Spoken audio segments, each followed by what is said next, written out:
À la gare, une lumière très vive traverse soudain la fenêtre. Quand un homme sans abri se retourne, il est choqué de voir Pratt apparaître de nulle part sous cette lumière. Au même moment, deux gamins bousculent une vieille dame, lui volent son sac et s'enfuient. Pratt essaie d'aider la dame à se relever, mais la police arrive et suppose immédiatement qu'il est le voleur. Le sans-abri et la vieille femme précisent tout de suite que ce n'est pas lui.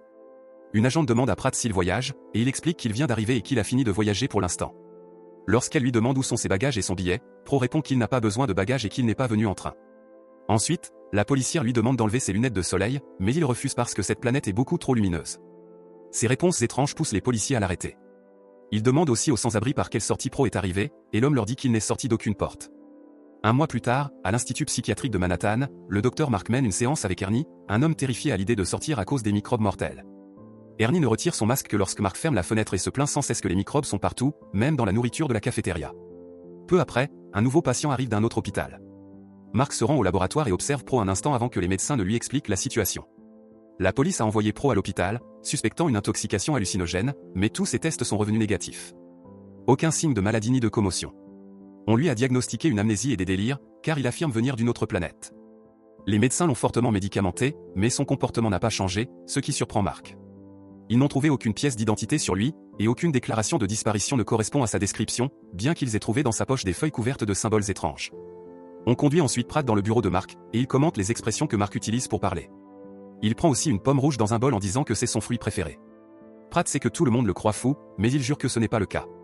Il avoue qu'il a un peu le mal du pays et affirme que sa planète s'appelle Cax, située à 1000 années-lumière dans la constellation de la Lyre. Pour venir sur Terre, il dit avoir utilisé l'énergie de la lumière et voyagé bien plus vite qu'elle. Quand Mark lui demande pourquoi il a une apparence humaine, Pro explique qu'il ressemble à un humain seulement ici, mais qu'il a une forme caxienne sur sa planète. Ce n'est pas sa première visite sur Terre, il revient régulièrement parce qu'il est curieux des planètes encore au début de leur évolution. Plus tard, dans la salle commune, un patient nommé Howie lui demande de décrire sa planète. Pratt parle des 7 lunes violettes et de ses 2 soleils. Pendant ce temps, Mark rentre chez lui retrouver sa femme, Rachel, et leur fille, mais il ne prête aucune attention à ce qu'elle dit.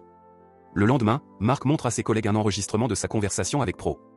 Ils apprennent qu'il a visité 64 planètes et qu'il est arrivé sur Terre il y a 4 ans et 9 mois. Il affirme aussi avoir 337 ans. Les médecins débattent d'un diagnostic possible, mais ils ne trouvent aucune condition qui résisterait aux médicaments que Pratt a reçus dans l'autre hôpital. Mark se demande s'il est vraiment un extraterrestre, ce qui fait rire les autres. Lors de la séance suivante, Pro mange une banane avec la peau. Mark lui pose des questions sur les bébés caxiens, et Pro explique que leur reproduction est extrêmement douloureuse. Il interrompt la conversation pour noter quelques informations dans son carnet, dans lequel il rédige un rapport de tous les lieux qu'il a visités. Après la séance, Pratt retourne dans la salle commune et salue chaque patient par son nom. Bess ne répond pas, et Ernie explique qu'elle ne parle à personne car elle a peur que de la fumée sorte de sa bouche. Elle a été amenée à l'institut lorsqu'elle était enfant après avoir incendié sa maison, même si Howie affirme que c'était un court-circuit. Pendant ce temps, Doris crie sur l'infirmier et lui jette de la nourriture au visage parce qu'il lui demande de sortir, alors qu'elle ne quitte jamais sa chambre. Pratt s'approche et remarque que sa table est dressée pour 2, il lui demande donc s'il peut s'asseoir avec elle. Doris l'appelle gentleman, se recoiffe et se remet du rouge à lèvres, lui avouant qu'elle attend quelqu'un depuis 11 ans. Au laboratoire, un médecin explique à Mark les résultats des tests de Pro. Il a clairement une sensibilité à la lumière blanche et peut percevoir les rayons ultraviolets, ce que les humains ne peuvent pas faire. Lors de la séance suivante, Mark éteint les lumières et ferme les stores, ce qui pousse Pro à retirer enfin ses lunettes de soleil. Mark lui demande alors des informations sur sa famille, mais Pro révèle que sur sa planète, les enfants sont élevés par tout le monde et que les familles n'existent pas. Il n'y a ni mariage, ni gouvernement, ni loi. Ils ne punissent pas ceux qui font le mal, car Boy pourrait les considérer comme une politique stupide. Lors d'un repas de famille, Mark discute avec son beau-frère Steve, qui est astronome. Il lui demande des questions difficiles à poser pour mettre à l'épreuve l'histoire de Pro. Plus tard, une infirmière informe Mark que Howie n'a pas bougé de la fenêtre depuis des heures. Quand Mark va vérifier, Howie explique qu'il attend l'oiseau bleu du bonheur.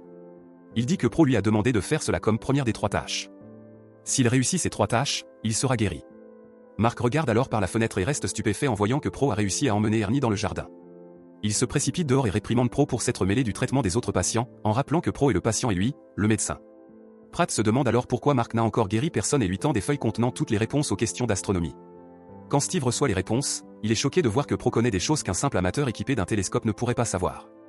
Il appelle Mark pour lui dire tout cela, et Mark lui demande si un astrophysicien aurait disparu, mais Steve n'en connaît aucun. Au fil des jours, Mark devient obsédé par le cas de Pro et se frustre de plus en plus à cause du manque de progrès. Il travaille même sur le dossier chez lui et ignore sa famille. Un soir, Mark décide d'emmener Pratt à l'observatoire, où les scientifiques lui posent une multitude de questions. Ils veulent voir comment il voyage à travers la lumière, et Pro se contente de cligner des yeux en disant qu'il est parti et déjà revenu. Les scientifiques ne le prennent pas au sérieux et continuent leur interrogatoire. Alors, Pratt utilise leurs instruments pour dessiner une carte de divers systèmes solaires et ajoute des équations qui résolvent plusieurs problèmes astronomiques que les humains n'ont jamais pu expliquer. Tous sont sous le choc et ne comprennent pas comment il peut connaître tout cela. À l'institut, Howie aperçoit enfin l'oiseau bleu et pousse un cri de joie. Il rassemble les patients et les employés, et bientôt une foule se presse autour de la fenêtre dans l'enthousiasme. Lorsque Mark vient voir ce qui se passe, il est stupéfait de constater que même Doris est sortie de sa chambre pour observer l'oiseau. Le soir, Bess rend visite à Pratt et lui dit qu'il est l'oiseau bleu. Plus tard, S demande à Pratt de lui apprendre à voyager par la lumière, car il veut partir. Il a travaillé comme portier dans un grand hôtel pendant 15 ans, puis un jour il a commencé à sentir une horrible odeur partout. On l'a envoyé à l'institut et il y vit depuis 10 ans. Pro est la première personne qu'il rencontre qui ne pue pas, alors S pense qu'il pourra peut-être l'aider. Quand Pro lui raconte les parfums agréables de sa planète, S dit qu'il veut y aller, mais Pro précise qu'il ne peut emmener qu'une seule personne avec lui. Peu après, Mark découvre que presque tous les patients croient qu'ils iront sur Cax. Pratt l'assure qu'il leur a bien dit qu'il ne pouvait emmener qu'une seule personne et annonce qu'il partira le 27 juillet à 5h51, une date qu'il a choisie pour des raisons de sécurité. Cette nuit-là, Mark se réveille en sursaut, frappé par une révélation. Ignorant sa famille, il se précipite dans son bureau et vérifie les enregistrements des séances avec Pro. Celui-ci a dit qu'il était arrivé sur Terre il y a 4 ans, 9 mois et 3 jours. Mark fait le calcul et confirme que le 27 juillet marquera la 5e année, c'est donc pour cela que Pro veut partir ce jour-là. Il en conclut qu'un événement traumatisant a dû se produire à cette date. Rachel le réprimande de travailler à une telle heure et quitte le bureau en colère. Le 4 juillet, la famille de Mark organise une nouvelle réunion et il invite Pratt à se joindre à eux. Pratt se lie immédiatement d'amitié avec le chien de la famille, qui n'a jamais aimé personne auparavant. Il traduit ce que dit la chienne pour que les enfants la traitent mieux. Au déjeuner, un plat végétarien spécial a été préparé pour lui, car il ne mange pas de viande. Pratt passe un très bon moment et, en regardant quelques photos, il apprend que Mark a un fils issu d'un premier mariage, qui ne lui parle plus. Il confie à Rachel que sur sa planète, il n'y a pas de famille, et elle pense qu'il lui manque quelque chose d'essentiel. Pendant que Pro pousse une des filles sur la balançoire, les autres enfants allument les gicleurs du jardin, et le bruit met Pro dans un état de panique. La fille essaie aussi de le faire jouer, mais Pro la retient en disant qu'ils ne doivent pas aller dans l'eau. Alors que les hommes de la famille accourent pour maîtriser Pro, Rachel éloigne sa fille. Une infirmière prépare un sédatif, mais Pro finit par se calmer lorsque les gicleurs sont éteints. Il mentionne une tarte aux pommes et retourne s'asseoir à table comme si rien ne s'était passé. Le lendemain, Mark doit expliquer à son patron que tout cela était un accident et jure que Pro n'est pas dangereux. Il suppose que l'eau a dû déclencher un souvenir traumatisant et veut tenter une régression hypnotique. Cela pourrait être risqué, mais il sent qu'il manque de temps. Mark part à la recherche de Pro, et les autres patients lui disent qu'il est sorti pour visiter encore quelques pays avant son départ. Toute l'équipe médicale panique lorsqu'elle confirme que Pro n'est plus dans le bâtiment, et les autorités sont immédiatement contactées. 3 nuits plus tard, Mark continue d'appeler les refuges sans succès et finit par s'endormir sur son bureau. Le lendemain matin, Mark regarde par la fenêtre et aperçoit Pro tranquillement installé sur une branche d'arbre. Pro affirme qu'il a visité de nombreux pays et rappelle qu'il avait annoncé son départ. Quand Mark mentionne l'hypnose, Pro refuse, mais Mark lui dit que s'il n'accepte pas, ses supérieurs le rempliront de sédatifs. Pendant que les autres médecins observent derrière la vitre, Mark commence à hypnotiser Pro et l'interroge sur les événements importants de son enfance. Pratt se souvient des funérailles du père de son meilleur ami, mais ne se rappelle plus de son nom. Le père avait été blessé dans l'abattoir où il travaillait et était mort par la suite, mais Pro refuse d'en donner l'emplacement. Il est très mal à l'aise et son rythme cardiaque augmente rapidement. Mark demande alors à explorer un autre souvenir.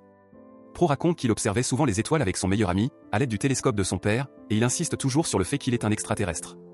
Il dit que son meilleur ami ne va pas bien aujourd'hui, et que c'est pour cela qu'il est revenu. Voyant que son patient recommence à se sentir mal, Mark décide de le réveiller, et Pro ne se rend même pas compte que l'hypnose a déjà eu lieu. Ensuite, Mark demande à sa secrétaire de rechercher des abattoirs situés en zone rurale sous un ciel nocturne dégagé. Pendant ce temps, les patients se disputent pour savoir qui partira avec Pro, alors Howie propose une idée, chacun devra écrire un essai expliquant pourquoi il mérite d'être choisi, et Pro accepte de les lire tous. Peu après, Pro accepte une nouvelle séance d'hypnose.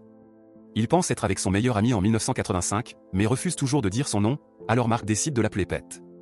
À l'époque, Pet avait 17 ans et Pro 175. Pet avait une petite amie enceinte nommée Sarah et était paniquée à propos de son avenir.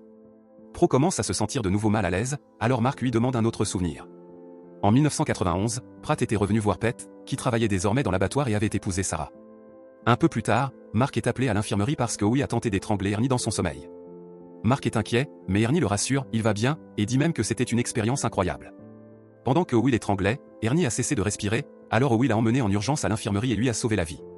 En se réveillant, Ernie a compris qu'on ne contrôle pas la mort, et qu'avoir peur d'elle est une perte de temps. Il se sent maintenant merveilleusement bien et est prêt à faire des choses plus risquées, comme manger du poisson avec les arêtes. Ensuite, Mark rend visite à Howie, qui pense avoir guéri Ernie. Il dit que c'était sa deuxième tâche donnée par Pro et qu'il ne lui en reste plus qu'une pour être guéri à son tour. Le jour suivant, Mark hypnotise de nouveau Pro et mentionne la date du 27 juillet 1996.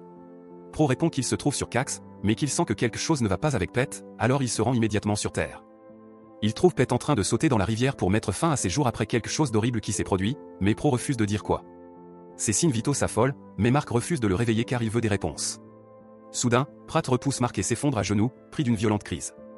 Les infirmières accourent avec un sédatif, mais Mark les arrête et s'approche doucement de Pro pour le réveiller. Pendant l'incident, plusieurs objets sont tombés des poches de Pro, que Mark ramasse. Sur le chemin du retour, Mark réalise qu'il a encore le crayon de Pro dans sa poche. En l'examinant, il découvre le numéro 5005 et le mot Salva. Il court jusqu'à une cabine téléphonique, passe plusieurs appels et confirme que 5005 est l'indicatif du Nouveau-Mexique. En comprenant que Salva renvoie à la Salvation Army, il retourne au bureau pour recouper ses informations avec les recherches de sa secrétaire. En cherchant un endroit comportant une rivière, un abattoir et une Salvation Army, ils identifient le comté de Guadalupe. Dans les nouvelles datées du 27 juillet 1996, ils lisent qu'un homme nommé Robert Porter s'est noyé. Mark s'envole immédiatement pour le comté de Guadalupe et interroge le shérif. Robert était intelligent et bienveillant, vivant en dehors de la ville avec sa femme et son enfant. Le shérif emmène Mark jusqu'à l'ancienne maison de Robert et raconte ce qui s'est passé. Un criminel s'était introduit dans la maison, avait agressé la femme de Robert puis tué celle-ci ainsi que leur fille. Lorsque Robert est rentré du travail et a découvert les corps de sa famille, il a perdu le contrôle et a tué le criminel en lui brisant le cou. À l'extérieur, Mark remarque des gicleurs et une balançoire semblables à ceux de son propre jardin et imagine Robert en train de laver ses mains couvertes de sang. Ensuite, le shérif conduit Mark jusqu'à la rivière et lui montre l'endroit où ils ont trouvé les vêtements de Robert. Il pense qu'il s'est suicidé, mais son corps n'a jamais été retrouvé. Le 27 juillet, les patients organisent une petite fête pour rassembler leurs essais et dire au revoir à Pro. Mark l'invite dans son bureau pour un dernier verre. Pro dit que personne ne le regrettera sur Cax, mais qu'il sent qu'il manquera à quelqu'un sur Terre. Il conseille à Mark d'appeler son fils et de réparer leur relation.